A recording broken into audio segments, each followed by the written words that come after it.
பாய் sleeper செல் திரைப்படம் இந்த உலகில் இப்போது நாம் வாழும் சூழ்நிலையில் குழந்தைகள் முதல் பெரியவர்கள் வரை நாம் எதை செய்ய வேண்டும் எதை செய்யக்கூடாது என்பதை உணர்த்தும் வகையில் நம்மை உருக வைக்கும் சிந்திக்க வைக்கும் ஒவ்வொரு காட்சியும் இனி எந்த மதத்தினரும் தவறு செய்ய தூண்டாத அளவிற்கு இந்த பாய் ஸ்லீப்பர் செல் திரைப்படம் சொல்லும் படமாக அமைந்துள்ளது.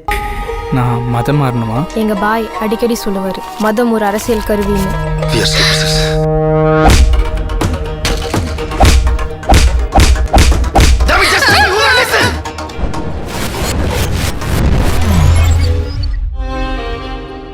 சில வருஷத்துக்கு முன்னாடி புடிச்ச பொண்ணை கல்யாணம் பண்றதுக்காக இந்து மதத்துல இருந்து முஸ்லீமுக்கு மாறின இன்னைக்கு சாயந்தரம் என்னடானா மறுபடியும் இந்து மதத்துக்கு மாற போற சுயநலவாதி.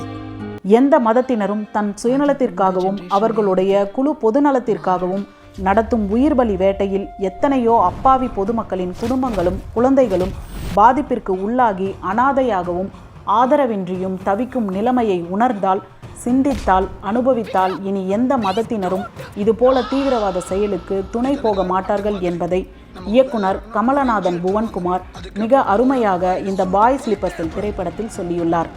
பாய் அப்படிங்கிறது விஷயம் சகோதரர் அண்ட் தென் நண்பன், இதுதான். அந்த ஸ்லீப்பர் செல் அப்படிங்கிறது என்ன அப்படிங்கிறது நீங்கள் படத்தில் பாருங்கள். அது ஒரு பெரிய ஒரு இதுவாக இருக்கும். ஸோ எல்லாமே இங்கே சொல்லிட்டோம்னா அப்புறம் படத்தில் ஒன்றும் இருக்காது. ஸோ நிறைய இந்த படம் ஒரு நான்லீனியர் பேட்டர்னில் உருவாக்கப்பட்ட படம். முதல் பாகம் first half question, second half answer, அப்படிதான் இருக்கும். ஸோ இது என்னன்னா கண்டிப்பாக எந்த மதத்தையும் புண்படுத்த நோக்கத்தில் அந்த படம் பண்ணலை. அந்த மாதிரி படம் இல்லை. ஏன்னா இது ஒரு முக்கியமாக ஒரு ஹியூமானிட்டிங்கிற ஒரு பேசிஸ் வச்சு தான் இந்த படம் உருவாக்கப்பட்டது. இதற்கு ஏற்றாற்போல் திரைப்படத்தில் கதாநாயகனாக நடித்துள்ள ஆதவா ஈஸ்வரன் தனது நடிப்பினால் இந்த கதைக்கு மேலும் ஒரு படி அந்தஸ்தினை உயர்த்தியுள்ளார். இந்த பாம் பிளாஸ்ட் அப்படி எதுக்கு நடக்குதுன்னு தெரியல, பட் அதை விஷயமா தான் இந்த படத்தை நாங்க பண்ணியிருக்கோம். பட் இதனால யாருக்கும் எந்த பிரயோஜனமும் இல்லை. இந்த பாம் வெடிக்கிறனால பாத்தீங்கன்னா அப்பாவி மக்கள் மட்டும்தான் பாதிக்கப்படுறோம். அது எதுக்காக பண்றாங்க, எதுக்கு என்ன ரீசன் எதுவுமே தெரியாது. பட் மதமா இல்ல இது அரசியலா இல்ல இது ஒரு தன்னோட ஒரு சைக்கோ சுயநலமா பண்றாங்களா எதுவுமே தெரியல. பட் இதெல்லாம் தவிர்த்தா லைக் நம்ம வாழ்ற இந்த எர்த், இந்த வேர்ல்டு இன்னும் பியூட்டிஃபுல்லா இருக்கும். ஏன்னா இங்க எல்லா விஷயமும் இருக்கு. ஒரு மனுஷனுக்கு ஒரு மனுஷன் உதவி பண்ணி லைஃப்ல வாழ்ந்தா நம்ம மேல் நோக்கி போகலாம். ஏன்னா இங்க எதுவுமே நிரந்தரம் கிடையாது. ஆக்சுவலி இதுக்கு முன்னாடி எத்தனையோ பேர் சாதிச்சவங்க இருக்காங்க. ஒரு விஷயம் நம்ம லைஃப்ல அதை எடுத்துக்கிட்டா போதும். இதுக்கு முன்னாடி எத்தனையோ பேர் பல சாதனைகள் சினிமால பண்ணியிருக்காங்க, இல்ல ஸ்போர்ட்ஸ்ல பண்ணியிருக்காங்க, எல்லா துறையிலும் பண்ணியிருக்காங்க. பட் நம்ம ஞாபகம் வச்சிருக்கோமான்னு பார்த்தா கண்டிப்பா இல்ல. இப்ப நாளைக்கு எங்களுக்கும் இதே நிலைமை தான். நாங்க எவ்வளவு சாதிச்சாலும் எங்களையும் மறக்கதான் போகுது. ஸோ இந்த வெற்றியும் நிரந்தரம் இல்லை, தோல்வியும் நிரந்தரம் இல்லை, லாபமும் நிரந்தரம் இல்லை, நஷ்டமும் நிரந்தரம் இல்லை. ஸோ எல்லாமே சமமா நினைச்சு நம்ம வாழ்ந்தோம்னா லைக் மற்றவங்க ஒருத்தருக்கு ஒருத்தர் உதவி பண்ணி வாழ்ந்தா இந்த லைஃப் நம்ம ஹியூமனிட்டி, ஏன்னா அதுதான் அதுக்காக கடவுள் நம்மளை படைச்சிருக்காங்க. ஹியூமனிட்டி மனித நேயத்தை இது பண்ணுனா நம்ம லைஃப் ரொம்ப நல்லா இருக்கும்.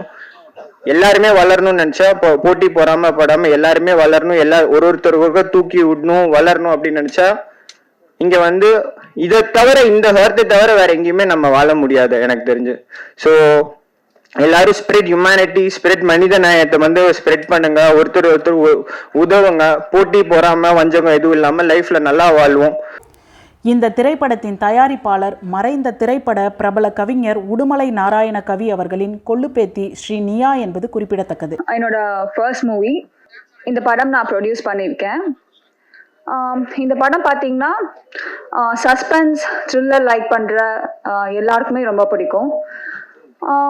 இந்த படத்தில் நிறையா ட்விஸ்ட், நிறைய இன்ட்ரெஸ்டிங் சீன்ஸ், நிறைய கியூட் ட்விஸ்ட் எல்லாம் இருக்கு. இனிமேல் நடக்க போகிற ஒரு சில விஷயங்கள் அது வேற மாதிரி நடந்தா எப்படி இருக்கும், அந்த மாதிரி ஒரு சில விஷயங்கள்லாம் நாங்கள் இந்த படத்தில் பதிவு செஞ்சுருக்கோம். ஐ திங்க் இது தமிழ் சினிமாக்கு கண்டிப்பா ஒரு புது படைப்பா தான் இருக்கும். கண்டிப்பா எல்லாரும் நீங்க பாருங்க, ரியலைஸ் பண்ணுவீங்க. ஓகே ஃப்ரெண்ட்ஸ், தேங்க்யூ ஃபார் வாட்சிங் our happy infinity YouTube channel videos.